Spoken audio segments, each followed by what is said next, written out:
R Patil हे गृहमंत्री असताना त्यांनी 70,000 कोटींच्या सिंचन घोटाळा प्रकरणात अजित पवार यांची उघड चौकशी व्हावी म्हणून त्या फाईलवर सही केली आणि त्यांनी माझा केसानं गळा कापला असं म्हणत उपमुख्यमंत्री अजित पवार यांनी पहिल्यांदाच स्वर्गीय आर पाटील यांच्यावर धक्कादायक आरोप केले।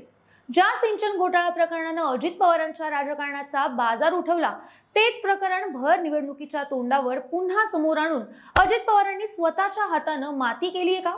आर पाटलांच्या निधनाला 9 वर्ष झाली असताना दादांनी हे आत्ताच प्रकरण उकरून काढत आबांवर आरोप का केलाय?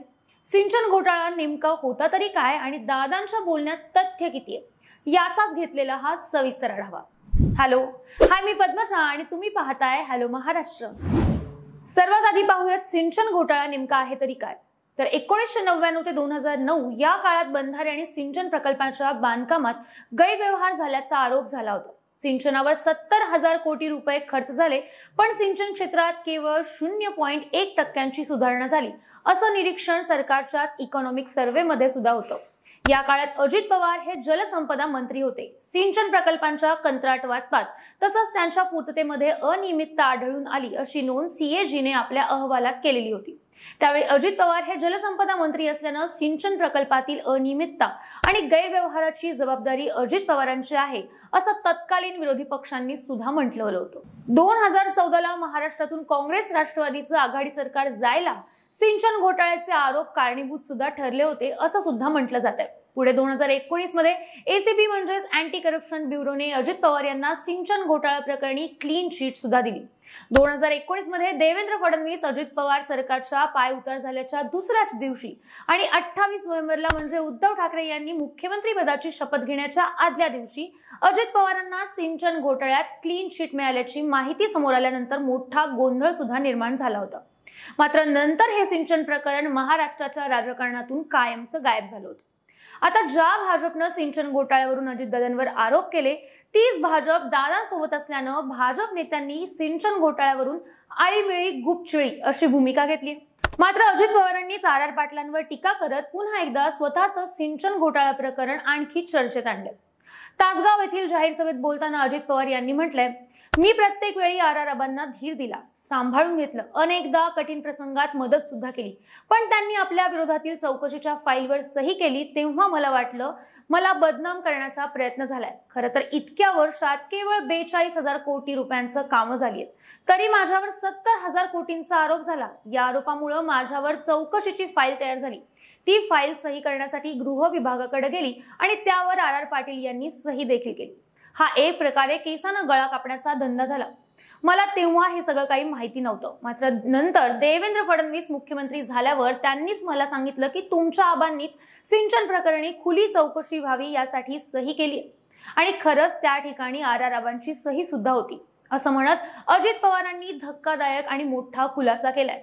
अजित पवारांच्या या खुलाशानंतर तत्कालीन मुख्यमंत्री पृथ्वीराज चव्हाण यांनी ही प्रतिक्रिया देत सिंचन प्रकरणी नेमकं काय घडलेलं होतं ते सांगितलं।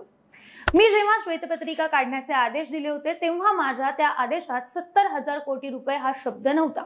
मुळात श्वेतपत्रिका म्हणजे चौकशी सुद्धा नव्हती। अजित पवारांच्या 2010 ते 2011च्या आर्थिक पाहणी अहवालामध्ये 70,000 कोटी रुपये खर्च झाले। सिंचनाची टक्केवारी 18.0 वरून 18.1 ही झाली।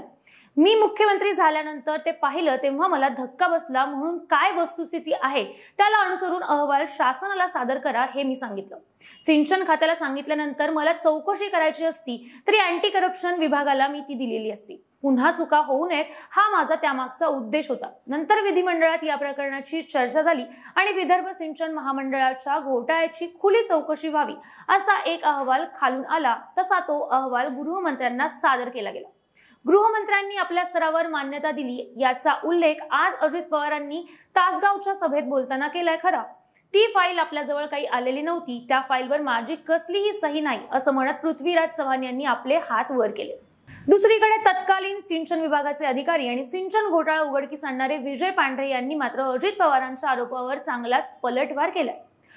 आबा हे सच्चे आणि सत्यवादी माणूस होते। मी अनेकदा सिंचन सचिवांकडे सिंचन घोटाळ्याच्या तक्रारी केल्या, मात्र त्यांनी मला हा कॅबिनेट मंत्र्यांशी संबंधित विषय असल्यानं यात लक्ष घालू नका आणि पुन्हा याविषयी तक्रार करू नका असं सांगितलेलं होतं। त्यानंतर मी थेट राज्यपालांची भेट घेऊन सिंचन घोटाळ्याची तक्रार केली। राज्यपालांनी सिंचन आणि गृह विभागाकडे या तक्रारीची चौकशी करण्याचे आदेश दिले होते। त्यावेळी आबा गृहमंत्री असताना सचिवाने एखाद्या घोटाळ्याची फाईल सहीसाठी नेली असेल आणि सचिवांनी सुचवलेल्या चौकशीनुसार आबांनी त्यावर सही देखील केली असेल। त्यात त्यांचं काहीही चुकलेलं नाहीये, त्यामुळे आबांनी केसानं गळा कापला म्हणणं अगदी चुकीचं आहे। मोदींनी 70,000 कोटींच्या घोटाळ्याचा उल्लेख करताच दुसऱ्याच दिवशी अजित पवार भाजपात जातात, हे कशाचं लक्षण आहे असं म्हणत अजित पवारांनी आबांना नावं ठेवणं अत्यंत चुकीचं असल्याचं स्पष्ट मत विजय पांढरे यांनी मांडले। आता राहिला प्रश्न तो म्हणजे अजित पवारांनी आता सिंचन प्रकरणावरून पाटलांना विलन का केलं याचा। तर पाटील यांच्यावर सगळं ढकलून आणि आबांनीच मला अडकवण्याचा प्रयत्न कसा केला हे सांगून स्वतःबद्दल सहानुभूती निर्माण करण्याचा अजित पवारांचा एक प्रकारचा हा प्रयत्न असू शकतोय। एकीकडे शरद पवारांची साथ सोडल्यानं आणि राष्ट्रवादी काँग्रेस पक्ष आपल्या नावावर केल्यानं आधीच लोकांमध्ये अजित पवार यांच्याबद्दल चांगलीच नाराजी आहे। लोकसभा निवडणुकीत अजितदादांना त्याचा फटकाही चांगलाच बसलाय। आताही अजित पवार बॅकफुटवरच आहेत, त्यामुळे मी किती स्वच्छ आहे आणि माझ्याच माणसांनी मला कसं फसवलं असं दाखवण्याचा अजित पवारांचा प्रयत्न दिसतोय। मात्र पाटील, जयंत पाटील यांच्यासारख्या लोकनेत्यांवर टीका किंवा आरोप करून अजित पवार स्वतःच्याच पायावर स्वतःच्या हाताने कुऱ्हाड तर मारून घेत नाहीयेत ना, असाही प्रश्न मोठ्या प्रमाणात उपस्थित होतोय। बाकी तुम्हाला काय वाटतंय? सिंचन घोटाळा प्रकरणी अजित पवारांनी पाटील यांच्यावर आरोप केले ते योग्य आहेत का? याबद्दलचं तुमचं मत आणि प्रतिक्रिया आम्हाला कमेंट करून नक्की कळवा। आणि अशाच नवनवीन आणि राजकीय व्हिडिओसाठी हॅलो महाराष्ट्र या आमच्या चॅनलला लाईक, शेअर आणि सबस्क्राईब करायला विसरू नका। व्हिडिओ शेवटपर्यंत पाहिल्याबद्दल धन्यवाद।